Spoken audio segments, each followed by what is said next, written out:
We can all agree that Persona 5 is one of the greatest JRPGs ever made, and it's one of my own all-time favorites. Not content with it standing on its own, its developers Atlus have since capitalized on its popularity with an enhanced version, and a multitude of spin-offs including a dancing one and a Dynasty Warriors one, not to mention even more side projects, and its protagonist's inclusion as a playable fighter in Super Smash Bros. You don't need me to tell you that Persona 5 fatigue has well and truly set in, especially in the long wait for Persona 6.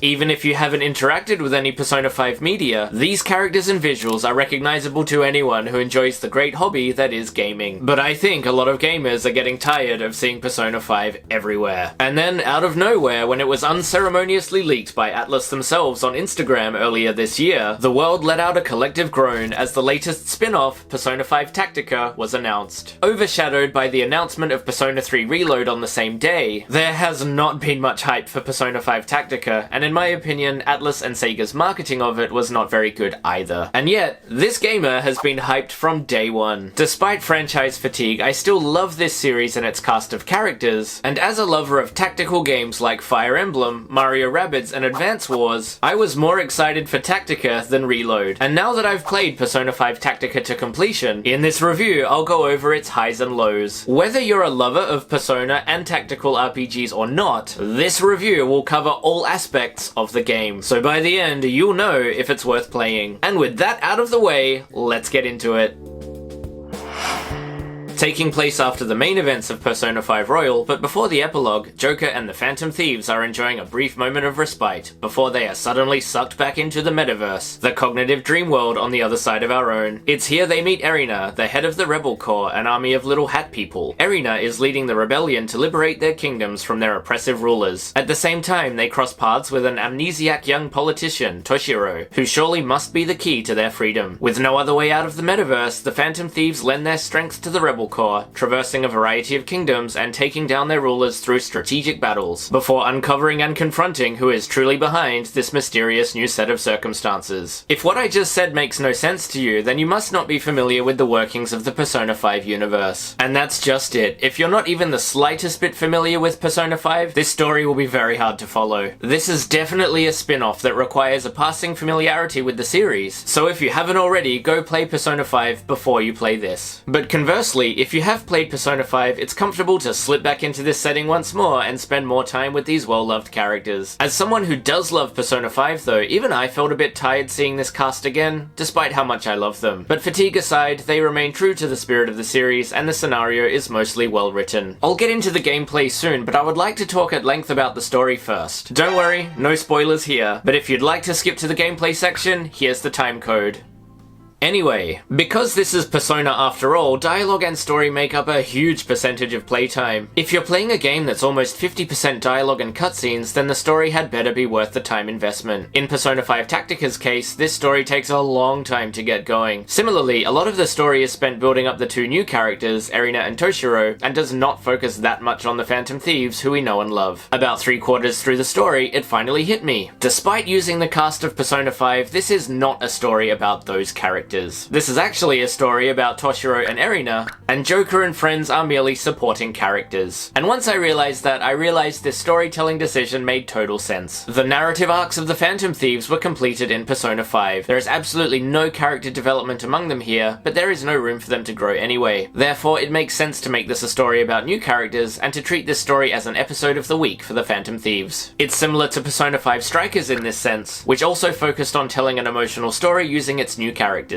I wish I had known this going in, as this is not a necessary story for fans of Persona 5, but you know what? That's okay. The story it tells with Toshiro and Erina is still a nice one that continues the themes of rebellion and the importance of standing up to authority that Persona is known for. While it might be on a smaller scale, it's still a treat for fans of Persona, and as nice as it is seeing Joker and friends once more, don't expect a story on the scale of Persona 5 or Persona 5 Royal. That said, did this story need to be told? I'm still on the fence about that. There are a lot of cutscenes and dialogue dialogue to get through, and as well voice acted as they are, and as nice as the new environments are, it takes a long time for the story to get interesting. I do like games with long dialogue scenes to build relationships between characters, like the OG Persona 5 or Fire Emblem Three Houses, but those two games had far more character development and interesting relationships. There's far too much dialogue here for a spin-off side story, so I feel like it could have been tightened up just a little more. And when the story was over, that was it, very much over. The new characters will probably never be seen again, and there are no consequences for the classic characters. It truly lives up to the term spin-off. A fun story with a satisfying conclusion, but a bit too long and ultimately inconsequential. And as for the art style these characters use, I was initially disappointed that they're portrayed in a cute, stylized chibi style. Doubly so with the announcement of Persona 3 Reload on the same day, whose art style looks far more dynamic and exciting by comparison. However, character designer Hanako Oribe clarified that this style change was necessary to effectively portray characters in a game that uses a zoomed-out overhead view. Otherwise, they'd look too weird and skinny, so upon learning that, I accepted the new style. And after playing it, it has its own charm and adds some variety to the Persona series, so I've really come around to liking it. So if you're turned off by the art style, I hope you'll still give it a chance. And that leads nicely into the gameplay section. Here we go. The crux of this game is turn-based tactical battles. Essentially 4D chess in the vein of Fire Emblem or Mario Rabbids. Overall, it's remarkably similar to the latter. Just like Mario Rabbids Sparks of Hope, you can only have 3 party members active at a time, and each party member has different attributes. For example, Haru's grenade launcher has a huge area of effect, damaging multiple enemies, while Morgana's slingshot is long range, but capable of only hitting one enemy. Additionally, each character has a unique special move, like Yusuke's ability to summon doppelgangers, or Yuji's powerful attack which can span the length of the battlefield. The choice of your party members can have different outcomes depending on the battle, but all story quests are able to be completed with whomever you choose. While it would be all too easy to choose the 3 you're most comfortable with and plow through the game with them, the game actually incentivizes you switch out party members between battles, with members you didn't play as in previous battles getting a small boost to their stats. Similarly, depending on the difficulty you're playing on, you're allowed a number of baton passes, meaning if a party member is KO'd, you can swap in another party member. I loved this, as it ensures there's gameplay variety each battle, and keeps the player utilizing all of these well-loved characters. Once again, the dynamite cast of Persona 5 is being put to work in the best way possible. While main story battles can be beaten with whomever you choose, I found the side quests much more thrilling. These force you to use a set party, and each quest highlights the unique aspects of each character, as these aspects are necessary for completion. As a result, these play more like puzzles than battles, and are incredibly satisfying to solve. One of my favorites has a 1-turn limit, where 2 characters have to knock enemies from the high ground to the low ground, while the character on the low ground cleans them up. It can only be completed in a specific way, and after trial and error when you finally figure out the puzzle, you feel like the smartest person in the universe. These side quests gave me an incredible rush of that puzzle-solving dopamine that I crave, and if you're more into puzzles than tactics, then these are certainly for you. Anyway, back to the tactics themselves. The dev team set out to combine the classic elements of Persona with a tactical RPG. These elements differentiate Tactica from other tactical games, giving Tactica its unique Persona flavor. One More's, all-out attacks, and Persona Fusion are all here, for better and for worse. A One More is granted if you can nudge an enemy out of cover and shoot them when they're out in the open, downing them and giving you another turn. These are necessary to maneuver your character further, letting them cross the battlefield and get into position for an all-important triple threat. A triple threat is Tactica's version of an all-out attack. If you've downed an enemy and are in a One More, you can manipulate your characters into a triangle, dishing out huge damage to all enemies within this triangle, whether they're downed or not. And this mechanic I absolutely loved, as it's not something I've ever experienced in a tactical game before, so it's so satisfying planning your moves to get that clutch triple threat, reveling in that satisfying cutscene animation. Doubly so when these are necessary for clearing a side quest, as triple threats are often the final move needed to clinch victory. While overall the gameplay of this game is very similar to Mario Rabbids, One Mores and triple threats offer something unique, while integrating the best aspects of Persona into a new genre. However, the same cannot be said about Persona Fusion. The Velvet Room is back, as is collecting personas from battle. Every character can be equipped with a sub-persona, granting them a greater variety of moves and abilities. While it sounds great, you really don't need to use them, even on the highest difficulty. It grants an insane amount of customizability to your character loadouts, and maybe some players will love this, but I felt this customizability isn't really needed. The default personas are powerful enough on their own, and the only real use I got out of sub-personas was by giving healing moves to all party members. The game encourages you to fuse personas to create more powerful ones, but going to the Velvet Room and triggering the fusion animation, despite being skippable still takes a long time to load and get through. This is made longer by having to fuse multiple personas each time, and to even get to that point you have to sort through your personas and figure out which ones to fuse together and then who to equip them to, and it just gets messy and confusing. The same mechanic was necessary in the OG Persona 5 for completion of that game, but it feels unnecessary in Tactica. You can also fuse personas into equipable weapons for a high price, but as the standard weapons purchasable from the shop are already good enough, and coupled with this game being stingy with in-game currency and the confusing mechanics of fusion, it's something else that could have been left out. There's already so many systems to manage here. A skill tree, equipping weapons, choosing your party, so Persona Fusion is just another thing to think about, cluttering the overall experience. While I appreciate the effort of integrating this aspect into a Persona spin-off, it was ultimately unnecessary. I get that they want to bring over this iconic element of Persona, but in a different genre it does not translate as well, and each party member's default persona brings enough of that Persona vibe to Persona 5 Tactica. I would have been happy with sub-personas being left out entirely, especially as you already have long cutscenes and long battles. It feels like just wasting time fiddling around with the complicated mechanics of Persona Fusion. Or maybe I'm just a scrub who's too dumb to figure it out? If you disagree with me on this point, I would love to hear from you in the comments. And just one more bad point is map design. Most of the maps play well, but some of the later maps that require players to use switches to open sliding doors or operate elevators are not displayed clearly enough. The camera is not dynamic enough in these cluttered, multi-level maps, so it's hard to see where your characters are, especially as the free-roaming tactical camera doesn't zoom out far enough either. This clunkiness gets a bit frustrating at times, so the dev team should have spent a bit more effort tightening this up. It's not a game-breaking fault or anything, but it does slow down the overall experience. So, to sum up the gameplay section, Persona 5 Tactica for the most part delivers on the concept of a tactical Persona game. It succeeds at combining the gameplay of the Persona series with gameplay of the tactical genre, for better and for worse. As for the performance, I played the Switch version. The colors in this version look a bit less brighter than versions on more powerful consoles, and some of the load times were a bit long with stuttering loading animations. If you want the best looking and performing version, I'd go for the PS5 or Xbox Series versions, unless you want to play handheld. Personally, I'd go for the Switch version, as Tactica feels right at home on handheld, as you'll be watching a lot of visual novel style cutscenes, and a lot of battles can be knocked out in short bursts on the go. And finally, the music. The OG Persona 5 soundtrack has to be one of the best game soundtracks ever put together, and its composers, musicians, and singers return for the soundtrack of Persona 5 Tactica. It feels like a natural extension of that game's music, following the same stylings and sound format of the OG experience. Some songs feature a more pronounced snare drum, sounding a bit like a war drum to match this game's theme of revolution. Overall, the songs are nice, but there's nothing as iconic as mainline Persona tracks. Still, I'll be listening to it outside of the game, and it's already been added to my mega playlist of songs from Persona 5, Persona 5 Royal, and Persona 5 Strikers. And now, for my final thoughts. I didn't expect much from this game, owing to my Persona 5 fatigue and the chibi art style which did not grab me initially. But after having played it, I realized tactical gameplay is a natural spin-off extension of the Persona franchise, and Persona's attempt at tactical strategy does add something unique and new to the genre. The battles are incredibly fun, and on the same level as standout tactical RPGs. Sadly, this game is held back by its overly complex character customization mechanic known as Persona Fusion, as well as its overly long, wordy, and inconsequential story. The more familiar you are with Persona 5, the more rewarding the story will be. But fans of strategy games who are not already fans of Persona 5 might find Tactica's world and story a bit too hard to get into. But gripes aside, Persona 5 Tactica is still a solid Persona 5 spin-off and a solid tactical RPG. If you're still on the fence about it, I encourage you to give it a go, because, like this gamer, you'll probably find it to be much better than you expected it to be.